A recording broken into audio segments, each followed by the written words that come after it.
أعوذ بالله من الشيطان الرجيم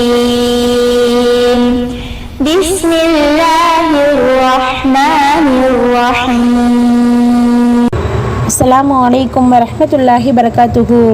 உஸ்வத்துன் ஹசனா இஸ்லாமிய மகளிர் கல்லூரியில் பேராசிரியாக பணிபுரியக்கூடிய ஆலிமா முர்ஷிதா உங்களுடன் 5 நிமிட மதரசாவிலிருந்து ஒரு சிறிய தகவலை பகிர்ந்து கொள்கிறேன்.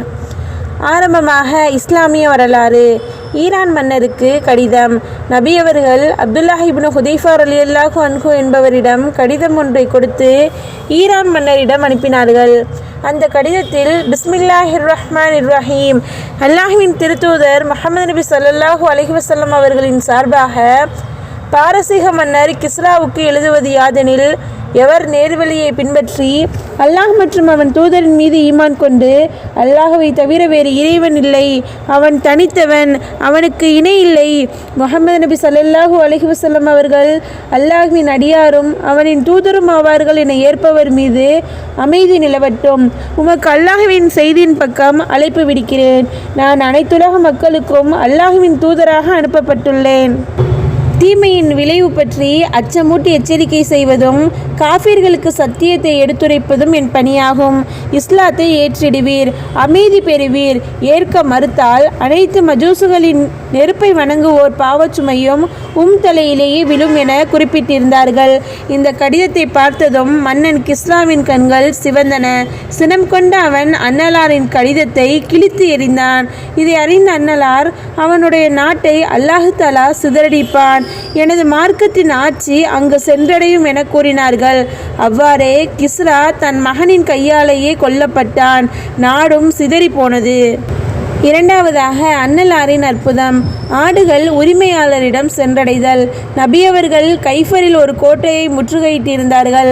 அந்த நேரம் ஆடுகளை மேய்க்கும் ஒருவர் வந்து இஸ்லாத்தில் இணைந்திட்டார்.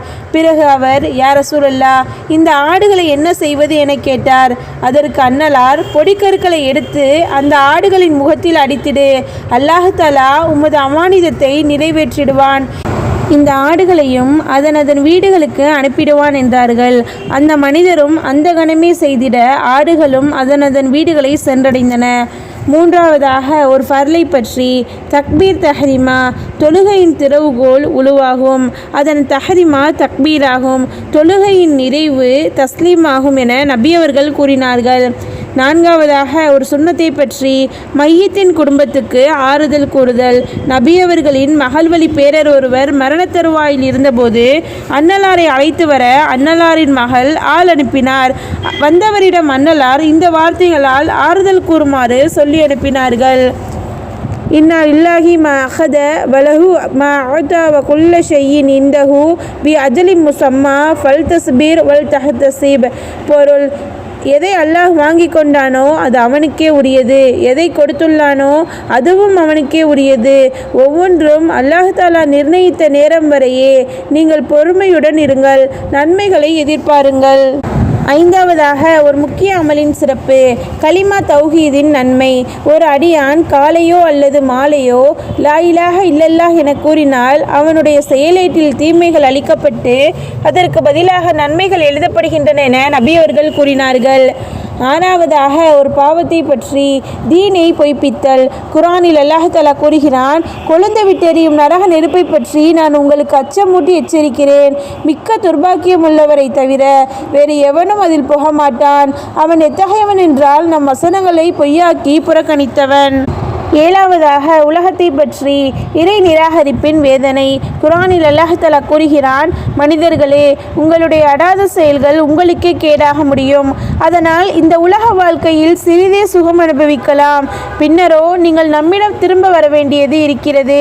நீங்கள் செய்து கொண்டிருந்தவை எவை என்பதை அந்த சமயம் உங்களுக்கு நாம் அறிவிப்போம். எட்டாவதாக மறுமையை பற்றி. சுவனத்தின் கடைவீதி. சுவனத்தில் ஒரு கடைவீதி உண்டு. அதில் கொடுக்கல் வாங்கல் கிடையாது. அதில் ஆண் பெண்ணின் உருவங்கள் மட்டுமே உண்டு. அவற்றை பார்த்து ஒருவர் அதுபோன்று தாமும் ஆக வேண்டும் என்று ஆசைப்பட்டால் அதுபோன்றே ஆகிவிடுவார் என நபியவர்கள் கூறினார்கள். ஒன்பதாவதாக நபி வழி மருத்துவம். ஜலதோஷத்திற்கு உடனடி மருத்துவம் செய்யாதீர். எல்லா மனிதரின் தலையிலும் தொழுநோயை தோற்றுவிக்கும் ஒரு நரம்பு இருக்கிறது. அது புடைக்கும் போது அதன் மீது அல்லாஹ் தஆலா ஜலதோஷத்தை சாட்டுகிறான். எனவே ஜலதோஷத்திற்கு உடனடி நிவாரணம் தேடாதீர். 10ஆவதாக அன்னலாரின் அறிவுரை: நன்கு புசியுங்கள், பருகுங்கள், ஆடை அணியுங்கள், தர்மம் செய்திடுங்கள், ஆனால் வீண் செலவையும் தற்பெருமையையும் தவிர்த்திடுங்கள் என நபி ஸல்லல்லாஹு அலைஹி வஸல்லம் அவர்கள் கூறினார்கள். அல்ஹம்துலில்லாஹ். அஸ்ஸலாமு அலைக்கும் வரஹ்மத்துல்லாஹி வபரகாத்துஹு.